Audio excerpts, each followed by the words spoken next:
Buenas noches, señoras y señores, buenas noches también a todos ustedes, gracias por estar aquí. Nos hemos reunido esta noche para hablar de los orígenes del cristianismo. Tal vez sea en tiempos de crisis cuando las gentes se preguntan por sus raíces. Les inquieta el presente y buscan respuestas en el pasado, convencidos de que el conocimiento de sus fuentes pueda iluminar su futuro. No sé si la proliferación de escritos, seminarios y congresos sobre los primeros tiempos del cristianismo se relacionan con la desorientación que padece el mundo. En todo caso, los invitados de hoy son autores de libros o de artículos sobre los orígenes del cristianismo. Antonio Piñero, catedrático en Filología Neotestamentaria. El fenómeno o acontecimiento histórico que denominamos cristianismo fue realmente original o captó de otras sectas o de otras creencias de su tiempo. Es exactamente esto que tú dices. En segundo lugar, la gente opina muchas veces, o el público normal, que el cristianismo es algo así como un fenómeno que nos encontramos aquí, producto de una revelación que ha venido del cielo, como una cosa totalmente nueva. Es más, por ejemplo, todo el mundo sabe que depende del Antiguo Testamento, pero que supone como un avance totalmente nuevo. Y no es exactamente así. El cristianismo yo lo he comparado a una especie de lago al que van a fluir una serie de ríos o riachuelos. Ese lago va recogiendo las aguas y luego, cuando tiene todas las aguas, la colorea de una manera un tanto distinta y la presenta como algo suyo. Así, el cristianismo recibe, por seguir con la misma imagen, del Antiguo Testamento un gran flujo de agua. Luego, del judaísmo que evoluciona sobre el Antiguo Testamento y que nosotros llamamos judaísmo helenístico, de la época después de la conquista del Oriente por Alejandro Magno hasta el siglo I de nuestra era, otra gran corriente. Y el cristianismo recibe también de un tercer gran río, que es la religiosidad la religiosidad de las religiones del Imperio Romano, otra gran corriente. Fundamentalmente del Antiguo Testamento recibe pues las ideas que ya nosotros nos imaginamos en torno a Dios, al hombre, la ley. Del judaísmo helenístico recibe muchísimo sobre la inmortalidad del alma, la resurrección, la creencia en una vida más allá, en premios y castigos, y luego de la religiosidad del entorno recibe una idea que jamás podría haberse fraguado en el judaísmo, que es la de Jesús como un hijo de Dios, totalmente consustancial con el Padre. Seguiremos con esos temas. Shifra Snoll es doctora por la Universidad Hebrea y es del Consejo Superior de Investigaciones Científicas. ¿En qué marco histórico surgió el cristianismo? Jesús nace en el periodo del fines del reinado de Herodes, y cuando Judea está bajo la dominación de Roma, después de la caída del reinado de los Macabeos, es decir, cuando la unidad nacional se ha perdido y están bajo el dominio de una potencia, de un imperio que resulta no solamente pesado por sus insignias y por sus distintivos, sino también una mano fuerte económicamente y la presencia continua de un ejército que está presente en toda la parte activa y en todos los ciclos de la vida cultural y religiosa de Judea. El periodo de él corresponde después de la muerte de Herodes. Todavía se agudiza la tensión entre los representantes del gobierno romano y entre la población de Judea. Es durante el reinado de Arquelaos y después cuando llegan los primeros gobernadores elegidos de Siria directamente a Jerusalén. En este marco es donde se forman los movimientos religiosos y los movimientos rebeldes contra el dominio de Roma, y es el entorno que da también especialmente a la creación de movimientos religiosos. Ahora, Judea es decir, para el mundo judío no es solamente el territorio de Judea, sino también la diáspora, que comprende las comunidades de Egipto y las comunidades de todo el mar Mediterráneo, de Grecia, de Italia y del norte de las costas de África. Y hay un continuo contacto entre estas comunidades y el centro de Jerusalén. y es también a través de ellas que se puede entender después, más tarde, la misión de los apóstoles. Gonzalo Puente Ojea es embajador de España, es escritor también. ¿Qué condiciones, señor embajador, de posibilidades deben darse para un análisis crítico, histórico crítico, de los orígenes del cristianismo, según usted? Si se tiene en cuenta la enorme complejidad del corpus documental neotestamentario, donde hay escritos de muy diverso carácter y factura, y si se examina incluso a una mirada de profano, pero una mirada de profano inteligente, se podrá ver que en este corpus, y sobre todo en los escritos primeros, que son las epístolas paulinas y los evangelios, especialmente los sinópticos, hay una cabalgadura de estratos distintos que crean pues una visión evidentemente contradictoria en muchos aspectos y muy antinómica de lo que podría ser la primera tradición cristiana después de la resurrección. Entonces, ante este hecho, que es un hecho documental palmario, yo entiendo que desde el ángulo de una dogmática a priori, es decir, siendo tributario de una fe determinada, que además está marcada en documentos formales, como son los del pontificado, y anteriormente pues toda la materia conciliar que fue explicitando la definición dogmática, si uno es tributario realmente de este conjunto doctrinal, pues realmente no puede asomarse con la mínima garantía de objetividad al análisis de estas fuentes. Entonces yo creo que la condición mínima de posibilidad para un examen objetivo histórico-crítico del corpus neotestamentario y por lo tanto para una investigación en profundidad de la génesis del cristianismo, yo creo que hace falta un espíritu rigurosamente independiente. Dudo que lo pueda tener un creyente, no lo niego, dudo. Yo tengo la convicción de todas maneras que en el curso de la exégesis, antes o después, si existe esa tributación dogmática y esa especie de obediencia a una fe recibida, impuesta además por una iglesia muy celosa en este sentido, dudo que se pueda hacer un examen objetivo del origen del cristianismo. Josep Rius-Camps es profesor de teología. Josep, decía Antonio Piñero que en el cristianismo confluyeron muchas ideas de muy distintos ríos. De alguna manera, entonces, el cristianismo supuso una ruptura o una continuidad de un determinado movimiento religioso. Yo esta pregunta no la puedo contestar en abstracto, quizá porque por la deformación profesional de un investigador. O sea, yo estoy muy especializado y no quiero moverme de mi especialización porque es donde aprendo a decir las cosas, digamos, con una cierta autoridad.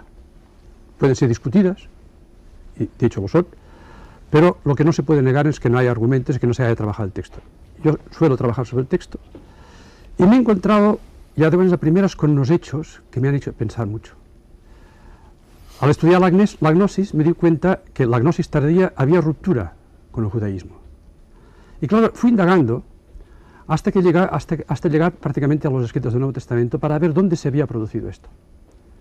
Creo, que no es el momento aquí ahora tampoco, creo que la época en donde empezó a producirse la ruptura es a finales del siglo I, pero que en el cristianismo mismo no hay ruptura. O sea, hay una continuidad. Y para mí, clarísima, lo que ocurre... ¿Una continuidad respecto al judaísmo. Al judaísmo. Sobre todo, porque claro, es que, yo siempre lo digo, es nuestra madre. Y no voy a la madre siempre se la quiere. Siempre se la quiere. Aunque después te hayas emprendido un camino distinto.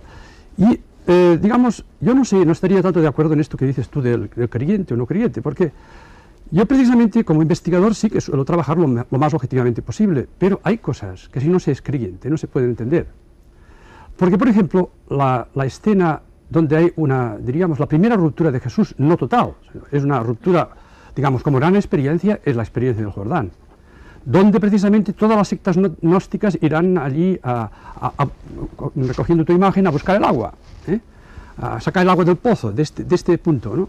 Porque claro, la experiencia del Jordán representa una experiencia completamente nueva, Jesús cambia completamente de vida, empieza una nueva forma de vivir, de predicar, de expresarse, empieza a formar un grupo, etc. Y de ahí deriva después todo lo que es el cristianismo.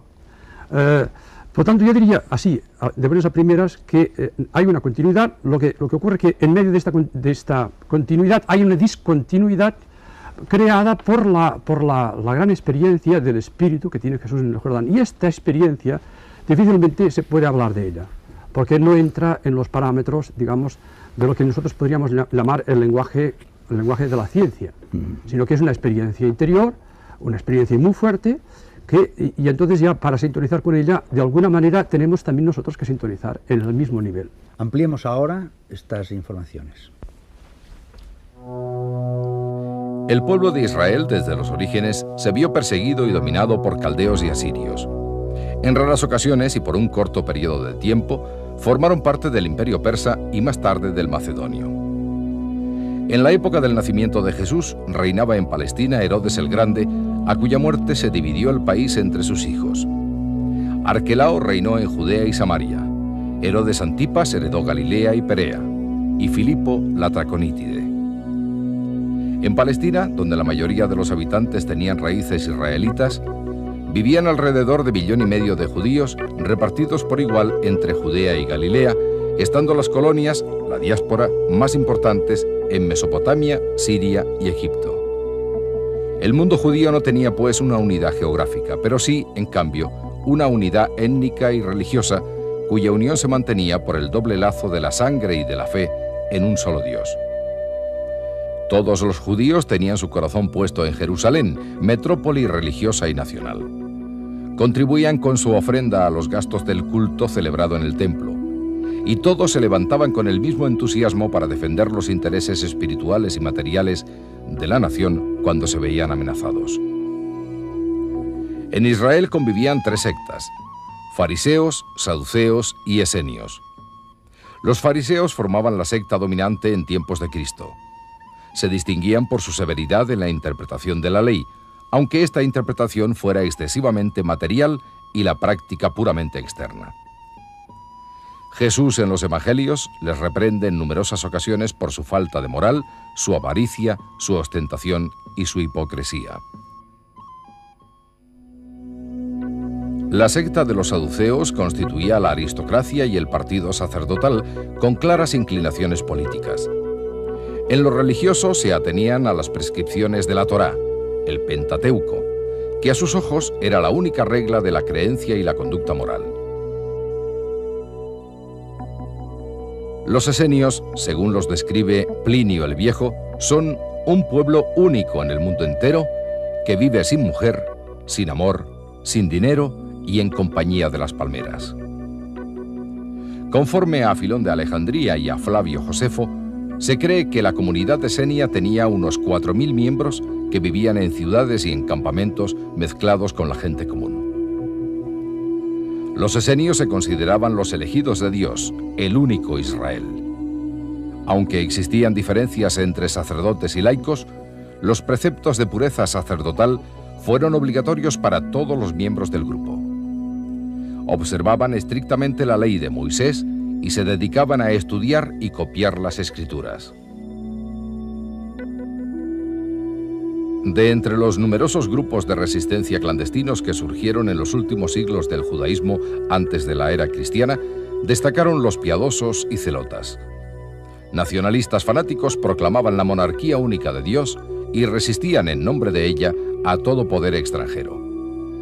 El nombre de celotas, que como grupo político se conformaría un poco después de la muerte de Jesús, designaba su celo por Dios. En este ambiente de tensiones y divergencia de opiniones, actuaba y vivía Jesús de Nazaret. Fernando Sánchez Dragó, que es escritor. A veces nos olvidamos, hablando de tantas influencias, y nos encontramos cuando leemos los evangelios que hay algunas frases parecidas a otras que podrían pertenecer a una espiritualidad oriental. ¿Tú crees que pudieron darse esos contactos? Pues sí, se pudieron darse y se dieron. Vuelvo un poco a lo que dijo Antonio Piñero al comienzo del programa. Los cristianos ortodoxos suelen irritarse mucho cuando se le colocan antecedentes y consecuentes al cristianismo, sin darse cuenta de que eso en realidad enriquece el cristianismo, y bueno, el cristianismo no pudo surgir de la nada ni se desarrolló en el vacío. Entonces yo creo que una persona que tenga conocimiento de lo que son las religiones orientales y los misterios y las iniciaciones orientales, cuando lee los evangelios, cuando lee las Sagradas Escrituras, percibe muchos ecos de esas doctrinas orientales. Entonces, yo creo que cabe hablar de una influencia oriental ejercida directamente sobre Cristo y una segunda influencia oriental ejercida en el desarrollo del cristianismo después de la muerte de Cristo. La influencia directamente ejercida sobre Cristo podría tener varias explicaciones. Una explicación podría ser de índole geográfica. Galilea era una zona peculiar dentro del mundo judío, era una zona en la que había menos judíos que en otras partes, había una gran mezcla de razas y de creencias, había sirios, había babilónicos, había nabateos, había egipcios, había griegos, y en aquel caldo de cultivo pues fácilmente Jesús pudo recibir influencias de Oriente. Luego hay una teoría, de estas más o menos fantasiosa, pero con cierto fundamento, que nos dice que en los famosos años ocultos de la vida de Jesús, Jesús pudo incorporarse a las caravanas que iban hacia Oriente y llegar incluso a lo que hoy es la zona de Bhubaneswar en la India, la zona tántrica, y después de pasar por allí se habría refugiado en un monasterio que existe todavía, y de ahí proceden estas especulaciones, en lo que se llama el Little Tibet, en la parte tibetana de la India, cerca de Ladakh. En ese monasterio hay efectivamente un rollo donde se nos habla de la presencia de este personaje que venía de Palestina. Por otra parte, en fin, los esenios, bueno, pues cuando uno se enfrenta a la forma de vivir y de pensar de los esenios, ahí se desprende un tufillo oriental, un tufillo budista clarísimo, aunque seguramente no hubo ninguna relación directa. En cualquier caso, yéndonos ahora a las posibles influencias orientales en el desarrollo del cristianismo, bueno, las más evidentes, y las voy a poner como ejemplo, son las budistas. Y además son unas influencias perfectamente documentadas, hasta el extremo de que el propio Buda fue incorporado al santoral cristiano con el Valle de Josafat.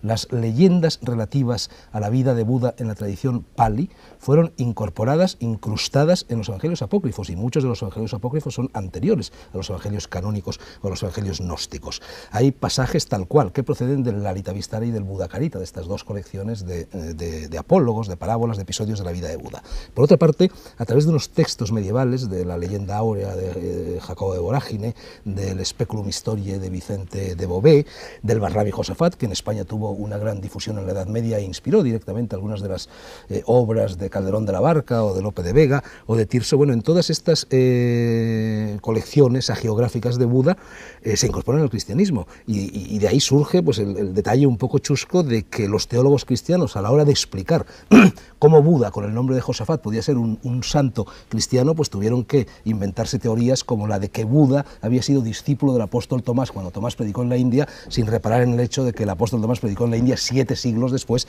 de que naciera Buda, etcétera, etcétera. Pero a mí me gustaría, para poner como ejemplo de hasta qué extremo Oriente pudo entrar en el cristianismo, me gustaría hablar del misterio de la Trinidad, del dogma de la Trinidad.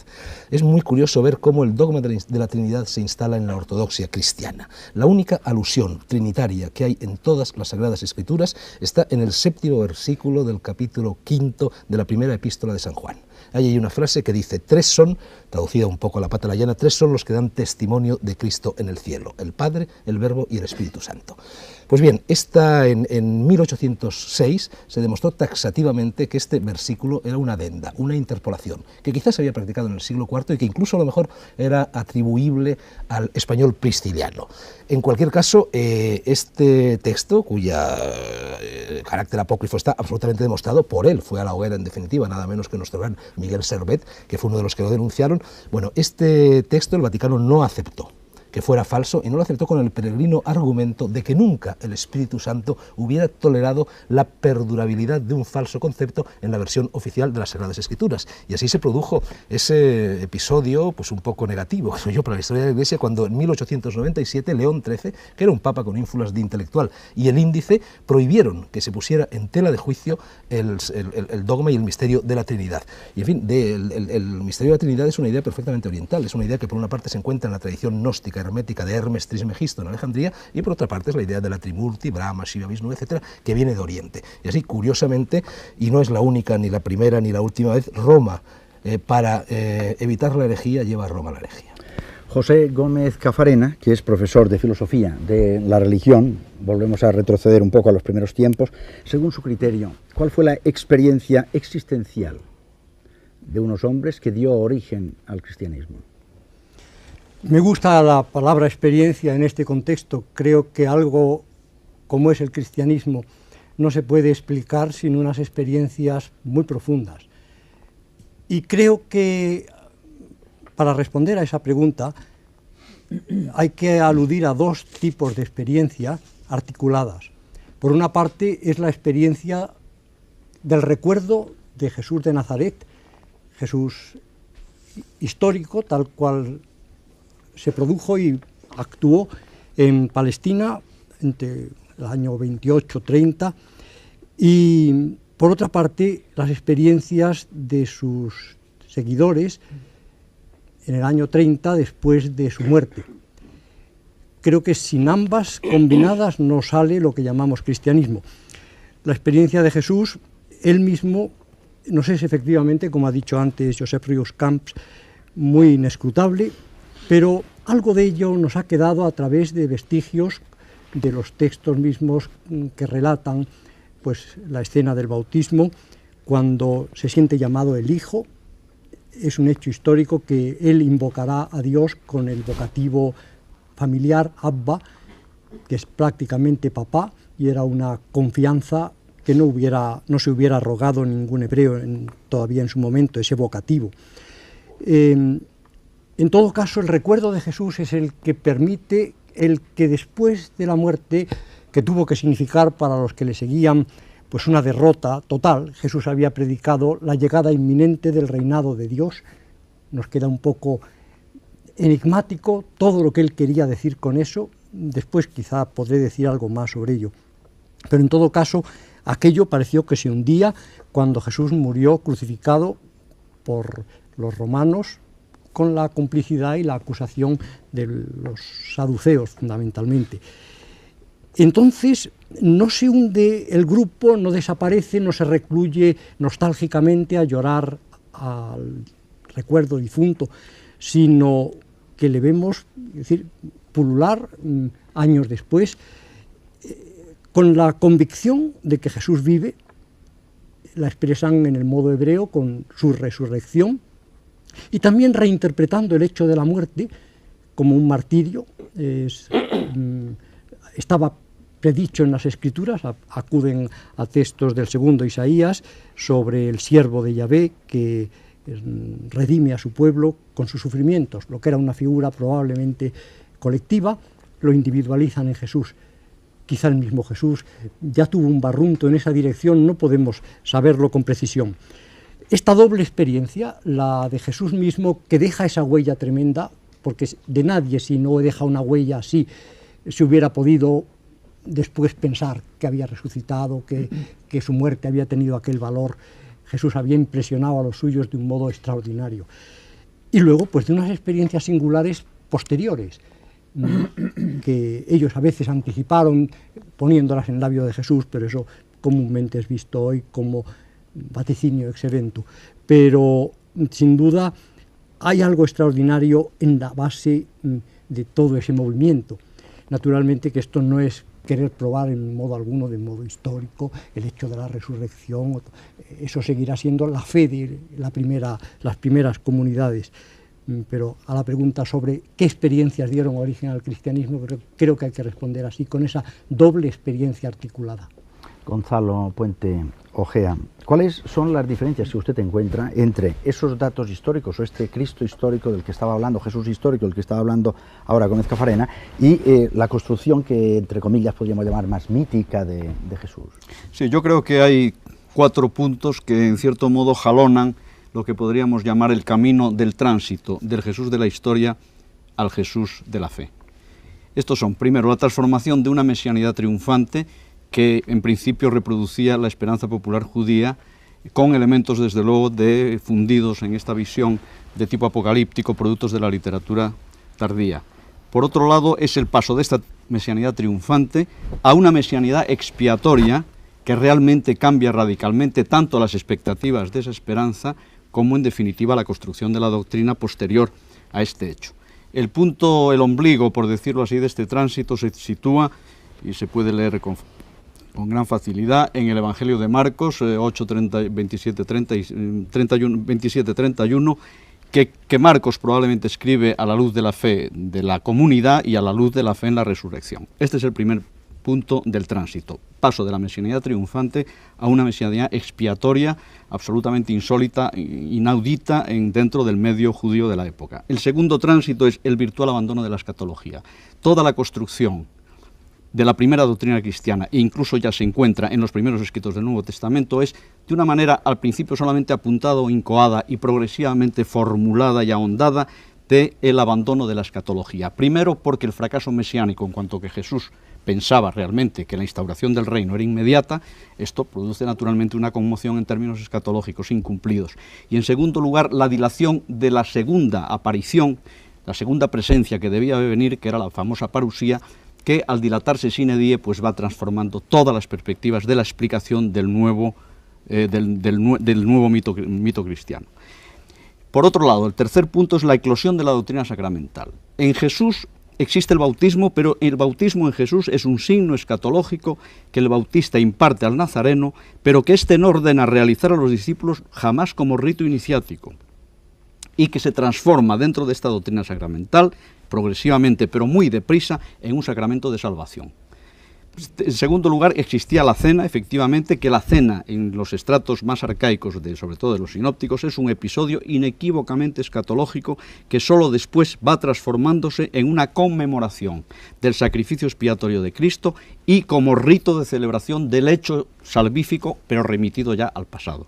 Y el cuarto punto de este tránsito es lo que yo llamo, utilizando una categoría de Max Weber, la institucionalización de los carismas. Se pasa de la doctrina sacramental como una doctrina de inspiración carismática, como unos dones de infusión inmediata de tipo personal, a una institucionalización de los carismas, es decir, la concepción del sacramento ex opere operato en virtud de unos rituales muy formales y en virtud de la atribución de esas gracias carismáticas a la Iglesia como institución a través de un cuerpo profesional que es el sacerdocio cristiano. Esto representa que la Iglesia pasa a ser la monopolista del capital carismático que se imparte, repito, ex opere operato. Estos cuatro momentos configuran una religión totalmente nueva que a mi juicio rompe de un modo claro, y aquí hay un salto evidente tanto en la tradición histórica como en la doctrina teológica, entre el Cristo el Jesús de la historia, hasta donde podemos recuperarlo, que naturalmente no es nunca una tarea satisfactoria en su totalidad, y el Cristo de la fe, o el llamado por los teólogos, especialmente por los biblistas independientes, mito de Cristo. Fernando Sánchez Dragó antes ha citado los libros apócrifos. Ya saben ustedes que hay unos libros que son canónicos, aquellos que son aceptados por la Iglesia, y otros que son apócrifos que han quedado al margen de este canon. ¿Tú crees que el haberlos aceptado, o por lo menos en los libros apócrifos, a veces hay ideas que hubiesen podido ayudar a entender mejor la figura de Jesús? Bueno, a mí la formación del canon me parece un escándalo permanente en la historia del cristianismo.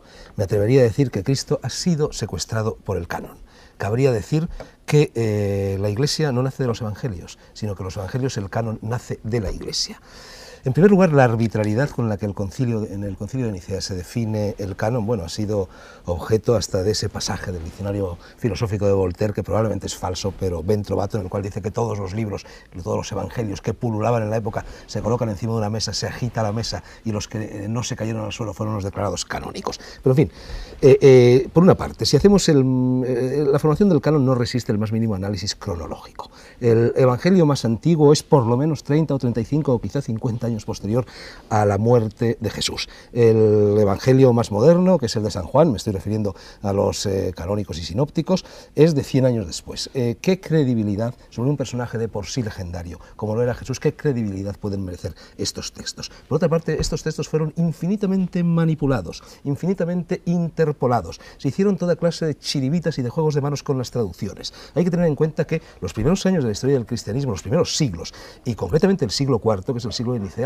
es el siglo más conflictivo en toda la historia del cristianismo. Es el siglo en el que surge Prisciliano en España, en el que surge Donato en el norte de África, Arrio en Alejandría, Manes en Persia, en Irán, y Juliano el Apóstata en Palacio. Entonces todos estos grupos de presión, los gnósticos, los no gnósticos, todos estos que he mencionado, etcétera, cada uno crea sus propios evangelios. Y entonces, en medio de este mare magnum, oscurecido además por los juegos de los eruditos, porque los eruditos se dedican a discutir indefinidamente el sexo de los ángeles, por así decir, y se crean los intereses creados de los eruditos por los cuales cada vez que surge un nuevo texto o una nueva interpretación, el erudito se niega, se pone de uñas. Bueno, entonces, en medio de todo esto, pues yo creo que el canon es uno de los vehículos, sí, donde está depositado el mensaje de Cristo, pero en modo alguno el único. El canon no es absolutamente fidedigno, y en cualquier caso la parte fidedigna que pueda haber en ellos ni es única ni es definitiva. Hay un mosaico de cristianismos. La Iglesia cristiana representa una de las partes, quizá la más, quizá no, sin duda alguna la más importante, al menos cuantitativamente hablando, de ese mosaico, pero hay también también otras iglesias, grandes, pequeñas, regulares. Hay grupos de tradiciones esotéricas que conservan otros cristianismos a lo largo de la historia y, sobre todo, está el Cristo individual, del que quizá podamos hablar más adelante. De todo esto yo querría sacar dos conclusiones quizá un poco polémicas. En primer lugar, la ya expresada de que la autoridad del canon es subsidiaria, no única ni definitiva. Y en segundo lugar, que todo esto, toda la formación del canon procede de algo que, a mi modo de ver, en mi opinión, no es cierto. Cristo no fundó nunca una iglesia, o al menos no se puede inferir de la lectura de las Sagradas Escrituras que Cristo fundara una iglesia. Y quien dijere lo contrario, en mi opinión, miente. Josep Rius-Camps, estamos hablando aquí de muchos libros, de muchos textos, cánones, apócrifos, etc. Según tu visión y tus estudios, ¿cuáles son aquellos de referencia obligada para estudiar el primitivo cristianismo? Mira, yo delante de afirmaciones así tan tajantes me siento muy pequeño. Pero claro, yo me he pasado 30 y pico de años estudiando textos y claro, puedo estudiar muy pocos. Ahora, cuando te metes dentro de los textos, hay una vida impresionante. O sea, yo no sé si entonces se podrían decir tantas cosas y tan deprisa. Yo en este momento estoy dedicado, llevo unos 12 años estudiando los Hechos de los Apóstoles. Claro, es un libro que es la matriz, podríamos decir, del cristianismo. O sea, todo aquí que quiere decir algo sobre el cristianismo tiene que recurrir a este libro. En principio creo que este libro, digamos, está mal catalogado. Es como si estuviera en una biblioteca y ya está mal puesto, desde el siglo II. O sea, sí que hay muchos fallos, pero cuidado, porque los libros nos vienen con muy buenas transmisiones. El libro formaba parte de una obra doble que hoy día se empieza a admitir. Generalmente los técnicos hablan de la doble obra de Lucas, el Evangelio de Lucas y los Hechos. Pero no es que Lucas escribiera dos obras, escribió una, con un solo prólogo. Sería como un libro de dos partes, diríamos hoy día. Él habla de primer libro y de segundo libro. Están escritos el uno para el otro. Yo creo que Lucas es el más tardío de todos los evangelistas. Conoce a Juan, según mi modo de ver, esto sí que es una opinión muy personal. Se sirve de Juan, se sirve de Marcos, se sirve de la Q, se sirve de todo el mundo, lo dice en el prólogo. Es un investigador, es el primer gran investigador para mí. Quizá en este sentido me siento un poco identificado con él. Investiga, lo dice. Tiene un orden lógico, un proyecto que depasa el género literario de los otros evangelistas, que se encuentra ya un poco esbozado en Juan, en el último capítulo, y él lo lleva ya a un segundo libro, que es hacer el seguimiento de este mensaje, de este impacto del mensaje de Jesús y de su persona en las comunidades. Claro, nosotros al desgajar este libro del primero, lo hemos entendido como si fuera una historia de la Iglesia primitiva. Entonces lo leemos en línea recta. Todo lo que está en el libro pues lo atribuimos a Lucas. Hay contradicciones evidentes entonces en los discursos, incluso en determinadas escenas, y hablamos del grupo helenista, del grupo tal y del grupo cual. Bueno, yo he entrado ahí dentro, he publicado ya 3 libros, estoy publicando un comentario a los Hechos de los Apóstoles, de momento en catalán, tendrá 4 volúmenes, he publicado 1. Me he metido ahí a saco, digamos, porque me interesa muchísimo, y creo que se puede decir, primero, que se tiene que devolver el género literario. Es un evangelio, es una continuación del evangelio, es una buena noticia, no una noticia, no se puede leer en forma de noticia, hay una historia debajo, pero la historia queda asumida por toda la teología, y lo que interesa a Lucas es ir presentando las distintas concreciones que se dieron en la iglesia primitiva, en la parte de la iglesia de la circuncisión, entre los helenistas, en Pablo, si acaso después puedo hablar un poco más de este. Sí. Antonio Piñero, entonces vamos a hacer una pregunta así muy fundamental. ¿Quién es el fundador del cristianismo? ¿Por qué lo fundó? Realmente difícil. A mí me gusta hablar de Jesús como impulso fundacional, pero no como el fundador. Y la razón es sencilla, porque si estudiamos a Jesús críticamente de todos los textos que tenemos que situarlo dentro de la mentalidad judía de la Palestina del siglo I y, consecuentemente, lo que él predicaba, que era la proclamación del reino de Dios inminente, futuro, como una vertiente política con una ética interina, su aceptación de lo profundamente, con matices de lo que era la ley, la validez salvífica de esa ley y del templo, no tiene que ver nada con lo que luego nosotros creemos que es el cristianismo, pero sin embargo su sentido mesiánico y parte de lo que él predicó fue utilizado por sus discípulos inmediatos, recogido fundamentalmente en esto que dice Ríos en los Hechos, y de ahí nació el cristianismo. Así que, ¿quién fue el verdadero fundador? Pues realmente los fundadores del cristianismo son varios, pero no ciertamente Jesús. Jesús dio un impulso y los fundadores vienen después. Acerquémonos con estas. José Gómez Cafarena, ¿cuál es el mensaje del cristianismo y en qué medida San Pablo ayuda a esa construcción de ese mensaje? Estábamos oyendo las bienaventuranzas en labios del Jesús de Pasolini y creo que expresan bastante de cerca lo que puede ser el núcleo de ese mensaje. El mensaje es complejo y en gran parte es una recepción del yavismo, de la fe de Israel. Pero Jesús tiene insistencias muy personales, muy peculiares, que son marcantes para lo que va a ser el cristianismo en profundidad. Yo creo que a la primera me he referido ya antes, es el hecho de invocar a Dios con esa absoluta confianza, familiaridad, que es quizá lo que dará origen por esta parte a que después se hable de él como el Hijo de Dios. Y por otra parte es una insistencia ética, de una ética interina, sí, pero la ética del reino por venir seguramente sería la plenitud de esa ética interina y no distinta, porque si acaso esta ética lo que es muy exigente, muy difícil. La ética de las bienaventuranzas, del Sermón del Monte, está centrada en esa palabra amor. El Nuevo Testamento griego, siguiendo la traducción de los 70, ha seleccionado un vocablo que no era usual, agape, para expresar este tipo de amor que es generoso, que es capaz de perdonar, de dar el bien por el mal. Esto que es lo esencial de lo que yo creo que Jesús ha aportado y que ya por sí es una revolución espiritual en la historia de la humanidad. Yo creo que cuando él decía estas cosas tenía un horizonte universal, aun cuando su cercano auditorio fuera hebreo y él estuviera hecho a esa mentalidad, pero la desbordaba implícitamente. Pero esto precisamente creo que es lo que recogen las primeras comunidades, y ahí ante todo San Pablo, en efecto, porque San Pablo dirá que toda la ley se resume en eso, amar al prójimo, porque el amor del prójimo no hace el mal y que ahí está todo. San Pablo, que hereda ya no poco de las comunidades, sobre todo del mundo helénico, helenista, que contribuye a la sacramentalización, que tiene sin duda influjos extraños o extrínsecos, como han recordado muy bien los que han hablado antes. Yo no lo exageraría, pero creo que es verdad.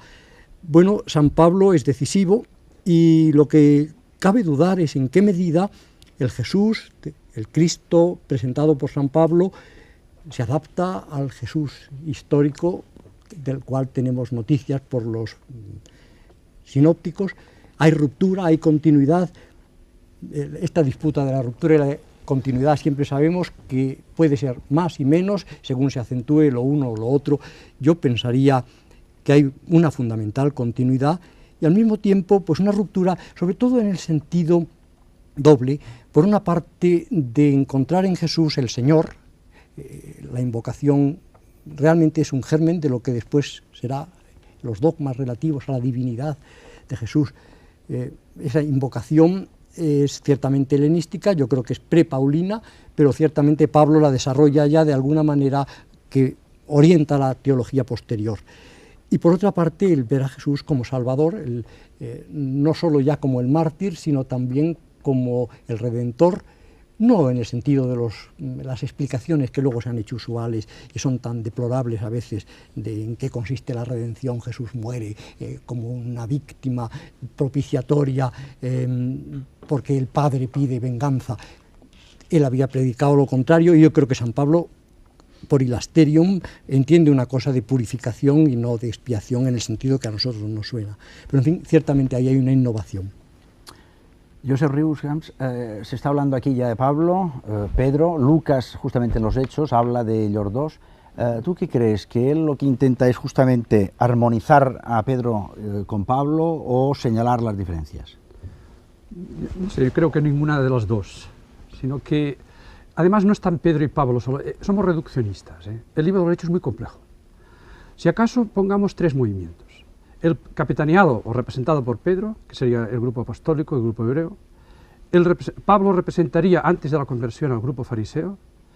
Después, digamos, dada el volumen de su personalidad, adquirirá un gran peso, pero siempre quedará todo su pasado fariseo presente. Y después el grupo helenista, que el primero representado por Esteban, que es el protomártir, el primero que da la vida, o sea, que sigue el camino exactamente de Jesús. Y después es Felipe. Y entonces Lucas a estos tres personajes, Pedro, Saulo y Felipe, o Felipe, Saulo y Pedro, les hace un seguimiento particular. El más breve es el de Felipe, pero Felipe tiene su momento de gloria, que es un gran fracaso, y el momento del fracaso, que es el momento en que empieza a entender. Pedro tiene, Saulo ya conocemos la conversión, pero lo que no conocemos es que Lucas la narra 3 veces, y hasta la última, Pablo no se da cuenta de lo que le había dicho al principio. Es decir, todo un camino larguísimo de Pablo hasta que llega a comprender que no estaba llamado para ir a convencer a sus compatriotas judíos, que tenía que irse a la universalidad de los paganos. Y esto lo comprende al final del libro, que es cuando Lucas cierra el libro. Y el otro personaje es Pedro, que se obstina de todas formas a abrirse, y tiene que ser el grupo apostólico el que dé el primer paso, que si no, no se habría producido cristianismo probablemente, habría desaparecido todo. Y entonces, gracias a un forcejeo.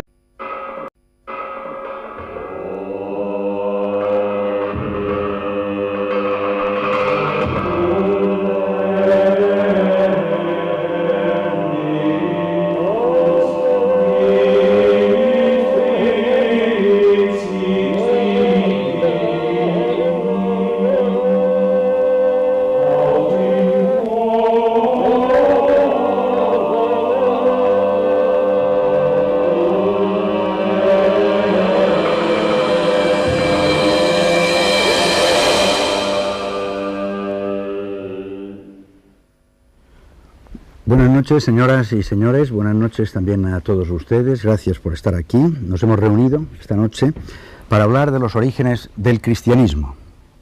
Tal vez sea en tiempos de crisis cuando las gentes se preguntan por sus raíces.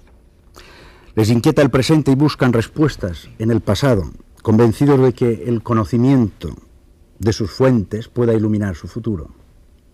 No sé si la proliferación de escritos, seminarios y congresos sobre los primeros tiempos del cristianismo se relacionan con la desorientación que padece el mundo. En todo caso, los invitados de hoy son autores de libros o de artículos sobre los orígenes del cristianismo. Antonio Piñero, catedrático en Filología Neotestamentaria, el fenómeno o acontecimiento histórico que denominamos cristianismo, ¿fue realmente original o captó de otras sectas o de otras creencias de su tiempo? Es exactamente esto que tú dices. En segundo lugar, la gente opina muchas veces, o el público normal, que el cristianismo es algo así como un fenómeno que nos encontramos aquí, producto de una revelación que ha venido del cielo, como una cosa totalmente nueva. Es más, por ejemplo, todo el mundo sabe que depende del Antiguo Testamento, pero que supone como un avance totalmente nuevo. Y no es exactamente así. El cristianismo yo lo he comparado a una especie de lago al que van a fluir una serie de ríos o riachuelos.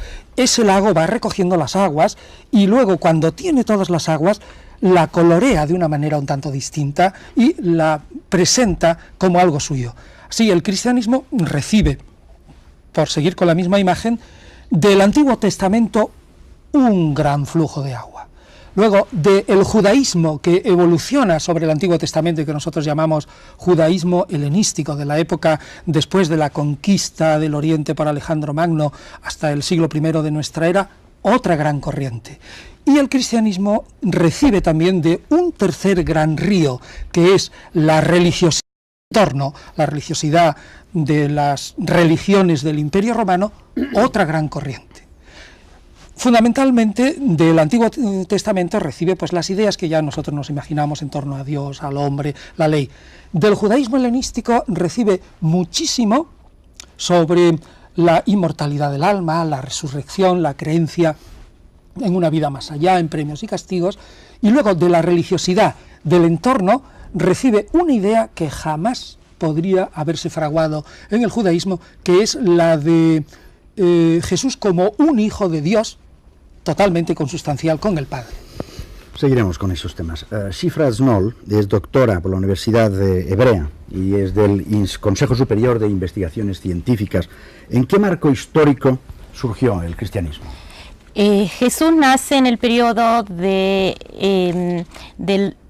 fines del reinado de Herodes y ya cuando Judea está bajo la dominación de Roma, después de la caída del reinado de los macabeos, es decir, cuando la unidad nacional se ha perdido y están bajo el dominio de una potencia, de un imperio que resulta... ¿Ha variado mucho el cristianismo desde sus comienzos?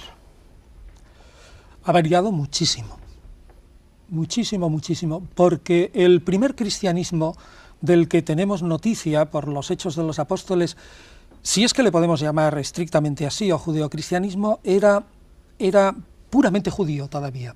Y lo único que, digamos, le caracterizaba del resto del magma de los judíos que había en Jerusalén era que consideraban como Mesías a una persona. Y esa persona era en concreto Jesús de Nazaret. Pero después, el grupo de Esteban al que ya se ha aludido, sobre todo en Antioquía, Pablo y también fundamentalmente el grupo de Juan, le dan una vuelta totalmente y encarrilan el cristianismo hasta lo que es hoy. En mi opinión, y uniendo a lo que yo decía antes, los tres fundadores del cristianismo que permiten que luego en el siglo II, III y IV empiece a absorber fundamentalmente toda la teología y la filosofía de la espiritualidad filosófica griega, son, uno, el grupo de Esteban, que cuestiona, primero, la validez de la ley y la importancia del templo. Dos, Pablo, que ya dice claramente, aunque a veces con algunos titubeos, que la ley no es salvífica, que recoge la afirmación de que Jesús es un ser divino preexistente, que empieza a darle al cristianismo unos nuevos conceptos. Por ejemplo, cambia el concepto de reino de Dios por un mensaje de salvación universal. Y por último, el grupo de Juan, que espiritualiza la figura de Jesús, que repiensa otra vez a los tres evangelios sinópticos, que ya nos afirma la teología de Jesús no como un ciudadano de Palestina, sino como el Logos de Dios. Entonces, con esos tres se forma una amalgama que hace que el cristianismo de hoy, heredero de esos tres, sea muy distinto de lo que es el principio. Shifra Snoll, usted como judía, ¿cómo ve el cristianismo hoy? Es una pregunta muy difícil de contestar. El cristianismo para mí no es únicamente estrictamente el periodo de Jesús o aquel periodo que es cercano a nosotros, sino es la historia de la Iglesia y del cristianismo a través de sus 1992 años de existencia, con sus corrientes, con sus cambios, con sus complejos, con su canon del Nuevo Testamento, con sus libros apócrifos, y cercanos y lejanos, y sus interpretaciones en cada generación, y digamos también con las complejas relaciones que tuvo con el mundo judío. Yo soy dichosa, digo, en el sentido de que vivo una generación que ha comenzado un diálogo y ha comenzado también de parte de cristianos el estudio y el interés por fuentes judías, que en cierta medida también hoy alumbran a corrientes dentro del judaísmo. Ya no es el estudio del judaísmo central, sino las corrientes marginales, y hay nuevos intereses y una nueva atención a la historia propia interna del judaísmo. Y lo último que queda por resumir, aunque hay diferencias con lo respecto a las alturas, estamos en común por lo menos las exigencias de relaciones al prójimo, comenzando por el levítico común de amarás a tu prójimo y haciendo un paso más adelante el mensaje de amarás a tu enemigo, y resumiéndolo, como decía Hillel, el rabino Hillel, de que no harás a tu prójimo lo que no quieras que te hagan a ti mismo. Y todo lo demás es comentario, que lo dejamos a los eruditos y a los teólogos y a los escritores. En cierta ocasión Jesús de Nazaret preguntó a sus discípulos: ¿y la gente quién dicen que es el Hijo del Hombre? Escuchemos. Pues me parece a mí que es un señor muy importante, que ha movido demasiado. El que nos da la vida, el que nos la quita, y bueno, y el que nos hace sufrir a veces sin necesidad, pero bueno, hay que aguantarse. Bueno, no, de eso no me gusta ese tema. Jesucristo para mí es mi salvador. Para el que cree es lo máximo, para el que no cree es una farsa. Que era un hombre, nada más. Como los demás que son de hoy, pues sería político en aquella época y nada más. Yo soy creyente y para mí es todo. Es como mi hermano, es mi hermano mayor. Para mí especialmente es un gran maestro espiritual. El que te hace vivir, el que te hace vivir. Si no le tuvieses, no había nada. Una persona, yo creo que de carne y hueso como nosotros, creo. Qué fuerte. Pues un hombre que fue un revolucionario, cambió todo y por eso le han dado tanta importancia. Uno que está arriba. Jehová, el Hijo de Dios. Gonzalo Puente Ojea, ¿cuáles fueron los puntos básicos en las comunidades primitivas y a lo largo de la historia que hicieron ese proceso hasta llegar a la Iglesia de hoy? Yo, después de haber escuchado a todos los contertulios, pero de un modo muy particular, por estar muy alejado de cómo veo yo las cosas, al gran especialista en Nuevo Testamento, Ríos Camps, pues quiero insistir en una idea que enlaza con la pregunta que me ha hecho usted. Yo creo que realmente no se puede analizar el tránsito de aquella religiosidad o sencillamente aquel mensaje del Jesús de la historia y todo lo que después se formó como aglutinante alrededor del mito de Cristo por parte de los escritos neotestamentarios y de la primera doctrina cristiana. Yo creo que hay un corte que yo llamaría corte epistemológico y corte teológico. ¿Qué entiendo yo por corte epistemológico? Sencillamente el paso de que el fundamento de la fe inicialmente era el legado testimonial de los que acompañaron a Jesús en vida, de los discípulos inmediatos, de lo que podríamos denominar séquito mesiánico, a ser el fundamento de la fe experiencias subjetivas de carácter milagroso y como eje central de estas experiencias la resurrección. Y aquí entronco un poco con las ideas que apuntó desde el punto de vista de su fe el profesor Gómez Cafarena. Entonces, este corte epistemológico hace realmente que estemos en ese momento, a partir de ese momento en que se transmuta el fundamento del saber, de la episteme, desde un fundamento testimonial objetivo a unas experiencias milagrosas subjetivas, allá hay un corte de fundamento de saber. Y el corte teológico es evidente, eso no lo puede negar nadie. Hay un paso claro, evidentemente un paso mediado por referencias escriturarias, por posiciones teológicas muy matizadas, pero hay un paso del Mesías judío, que es un Mesías que inaugura o debe inaugurar el reino de Dios. El reino de Dios en la Jerusalén celeste, en fin, en una Jerusalén sui generis, no es el fin del mundo radical de la apocalíptica, es una transformación, una especie de palingenesia, apocatástasis, es decir, que un nuevo mundo, pero es el judío, el Mesías judío, que castigará a los gentiles. Los gentiles siempre quedan a título individual abiertos a la reconversión e instala en Jerusalén el reino de Dios. Y contra esto, y pasando de esto, a algo que es totalmente distinto, que es el Cristo celeste, preexistente, consustancial con el Padre, que se encarna según un plan providencial decretado desde el origen de los tiempos, para que Jesús expíe una culpa.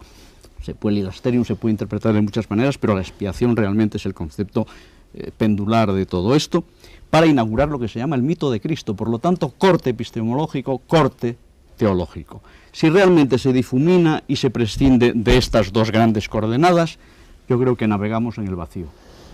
Fernando Sánchez Dragó, estamos ante el tema de siempre, Cristo histórico, Cristo de la fe.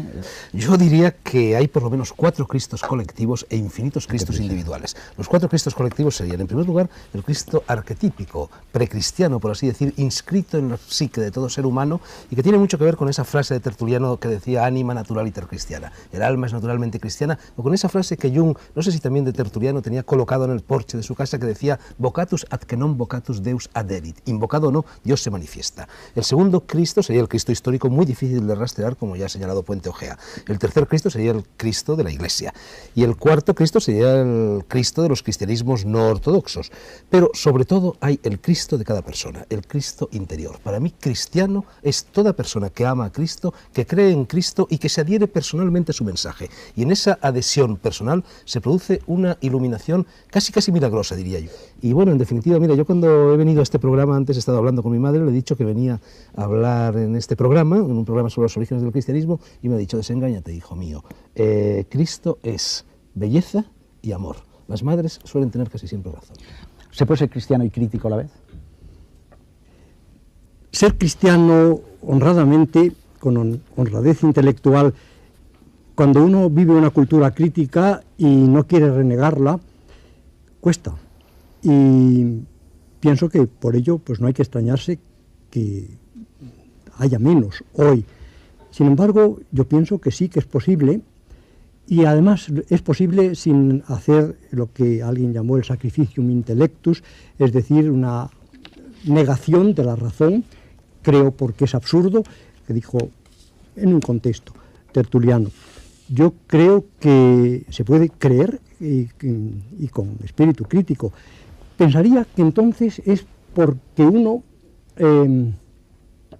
cuando no es el caso de quien hace el itinerario desde fuera hasta la fe, sino que más bien procede del ambiente de la fe, está abierto al diálogo, está dispuesto a recibir, como esta tarde, y como puede ser el caso cuando se leen libros muy serios, muy trabajados, que mantienen ideas diversas sobre la realidad del hecho Jesús y del hecho cristiano.